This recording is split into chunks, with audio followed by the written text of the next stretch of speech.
Here we go. We have a question facing the sun. So it's a easy question. You have given an array height representing the heights of the building, and you have to count the buildings that will see from the sunrise.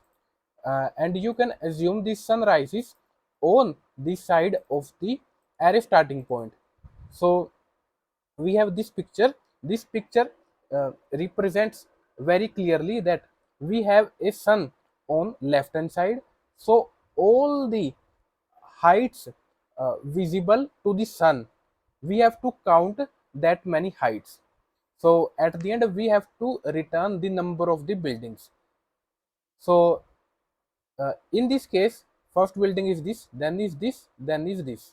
So the answer for this is 3, and same applies for this. The answer is 3. So you can assume this building is 7, then 4, then 8, 2 and 9. So the answer is 3. So question is pretty simple. Let's build the approach. So suppose you have given this building.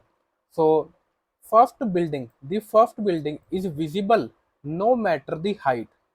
So let me take a variable previous height that we have seen previously. Let's take -1 and answer initially 0. So answer signifies the number of buildings that are visible. So first we have this building. So this building is greater than our previous. So now our building height is 7 and we have one building visible. Next we have this building. So this building is covered by a building which is bigger in front of him. So this building is not visible to the sun. Then we have this building. So its height is greater than the previous. So we update our previous and update our answer. Next we have this. So its height is smaller, or if we have equal height, then that building is also not visible.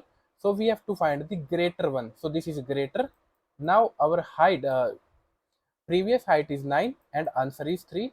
So at the end we have to return our answer. So that's about the approach. It's a pretty simple question. So let's code this. We have a previous variable and a answer variable. So I will iterate using for each loop. If the current building height is greater than the previous building height only, then update your answer and update the previous building height. So now previous building height represents the current building because now current building is greater. At the end we have to return the count of the buildings. So let's give it a try. So let's talk about time and space complexity. Its time complexity is order of n because we have a for loop, and its space complexity is constant. And with this I have successfully solved this question. So the code is given in the description box. If you need any help, give this video a thumbs up to motivate me, and subscribe to this channel. And thank you all for watching.